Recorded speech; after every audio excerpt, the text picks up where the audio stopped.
Utilisation de la calculatrice en ce qui concerne la trigonométrie dans un triangle rectangle. Tout d'abord, attention à l'unité d'angle affichée.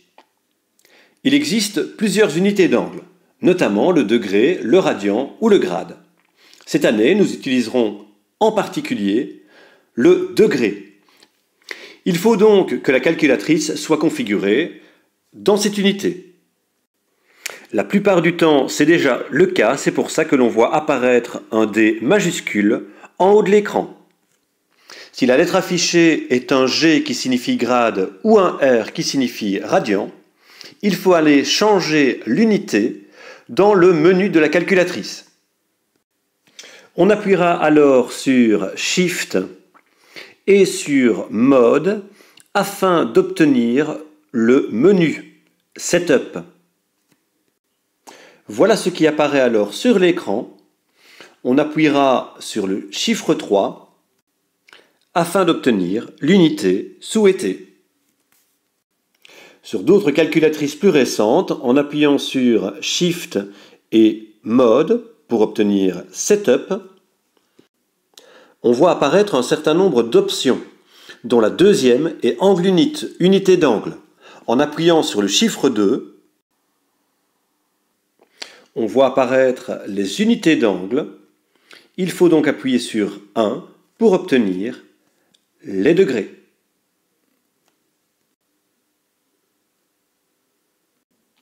Conversion du système décimal au système sexagésimal et réciproquement. Bien que vous ayez souvent écrit les degrés en système décimal, il s'agit en réalité d'un système sexagésimal, c'est-à-dire de base 60. Un degré est constitué de 60 minutes et une minute est constituée de 60 secondes.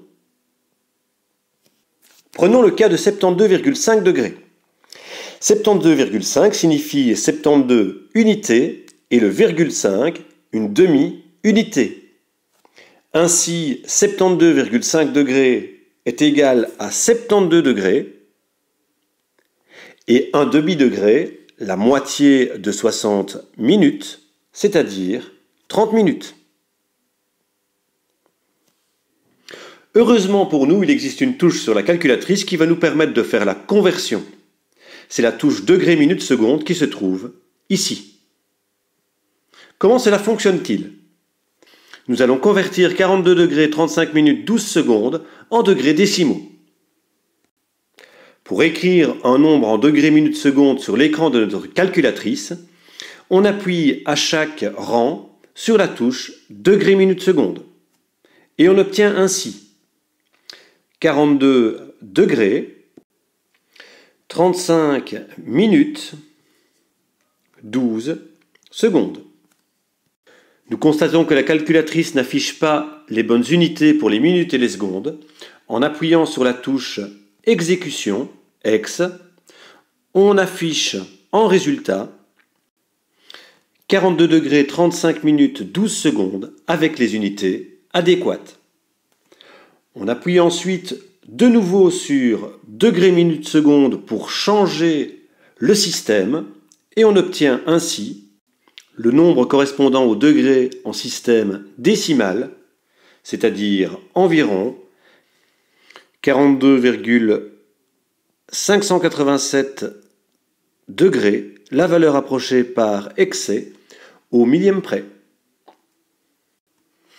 Dans l'exemple suivant, on remarque l'absence de minutes, 27 degrés, 15 secondes. Afin de faire comprendre à la calculatrice l'absence de ce rang, il convient d'écrire sur son écran 27 degrés, 0 minutes et 15 secondes. On écrit donc 27 degrés, 0 minutes et 15 secondes. En appuyant sur la touche d'exécution de la calculatrice, on affiche 27 degrés, 0 minutes, 15 secondes avec les unités adéquates. On réappuie sur degrés, minutes, secondes et on obtient ainsi le nombre correspondant au degré en système décimal, c'est-à-dire environ 27,004 4 millièmes de degré, la valeur approchée par défaut au millième près. Passons maintenant à ce que nous allons plus régulièrement faire, c'est-à-dire passer du système décimal au système sexagésimal, c'est-à-dire degrés minutes secondes. Transformons donc 14,58 degrés en degrés minutes secondes. Écrivons 14,58 degrés sur l'écran de la calculatrice en appuyant évidemment pour terminer sur degrés minutes secondes. Appuyons ensuite sur la touche exécution et nous voyons apparaître 14 degrés 34 minutes 48 secondes, le nombre de degrés écrit en système sexagésimal.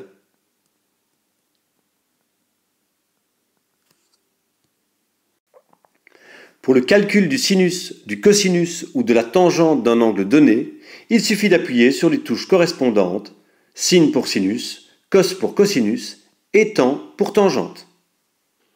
Ainsi, pour réaliser le sinus de 30 degrés, on appuiera sur la touche sinus, ensuite 30. Bien que cela ne soit pas nécessaire, il convient de fermer la parenthèse. En appuyant sur la touche exécution, on obtient 0,5.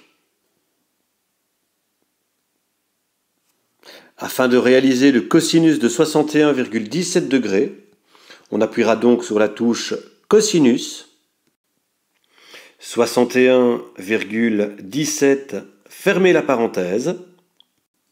En appuyant sur la touche exécution, on obtient une valeur que je vais arrondir, soit le cosinus de 61 degrés,17 degrés égale environ 0,482, la valeur approchée au millième près par défaut. Et enfin, pour réaliser la tangente de 27 degrés 18 minutes 47 secondes, il faudra donc appuyer sur la touche tangente, écrire sur l'écran 27 degrés 18 minutes 47 secondes. Il convient de fermer la parenthèse. En appuyant sur la touche exécution, on obtient un nombre dont nous allons écrire la valeur approchée par défaut au millième près, c'est-à-dire 0,516. Terminons cette vidéo par le calcul de l'amplitude d'un angle à partir de la valeur de son sinus, de son cosinus ou de sa tangente. Nous savons que le sinus d'un angle alpha est égal à 0,7. Quelle est l'amplitude de l'angle alpha? Afin d'obtenir l'amplitude de cet angle, il convient de réaliser sur le nombre 0,7 l'opération réciproque du sinus. On notera alors que l'angle alpha s'obtient en réalisant l'opération réciproque du sinus sur 0,7. On trouve cette opération au-dessus de la touche sinus en orange. Elle s'appelle aussi arc sinus. On appuiera alors sur la touche Shift et sinus afin d'obtenir arc sinus, l'opération réciproque du sinus. On écrira sur l'écran 0,7 et on fermera la parenthèse. En appuyant sur la touche exécution, on obtient un nombre décimal de degrés, puisqu'il s'agit d'une amplitude d'angle. En appuyant sur la touche degrés minutes secondes, on obtient l'amplitude de l'angle en système sexagésimal, soit, pour l'angle alpha, une amplitude de 44 degrés, 25 minutes, 37 secondes, arrondi à la seconde près. Si le cosinus de l'angle bêta est égal au rapport 5 sur 8, pour obtenir l'angle bêta, il faut donc réaliser l'opération réciproque du cosinus sur le rapport 5/8. On obtiendra l'option arc cosinus en appuyant sur Shift et cosinus. On écrira ensuite 5 divisé par 8 pour le rapport 5 sur 8 et on fermera la parenthèse. En appuyant sur la touche exécution, on obtient un nombre décimal de degrés. En appuyant sur degrés minutes secondes, on obtient cette valeur en système sexagésimal, soit Pour l'amplitude de l'angle B, 51 degrés, 19 minutes et 4 secondes, arrondi à la seconde près. Et enfin, si la tangente de l'angle gamma est égale à 2,14, pour avoir l'amplitude de l'angle gamma, il faut donc réaliser l'opération réciproque de la tangente sur le nombre 2,14. L'option arc-tangente s'obtient en appuyant sur la touche Shift et tangente de la calculatrice. On écrit ensuite le nombre 2,14 et l'on ferme la parenthèse. En appuyant sur la touche exécution, on obtient un nombre décimal de degrés que l'on convertit en système sexagésimal en appuyant sur la touche degrés minutes secondes. Soit pour l'amplitude de l'angle gamma, 64 degrés, 57 minutes et 14 secondes. Arrondi à la seconde près.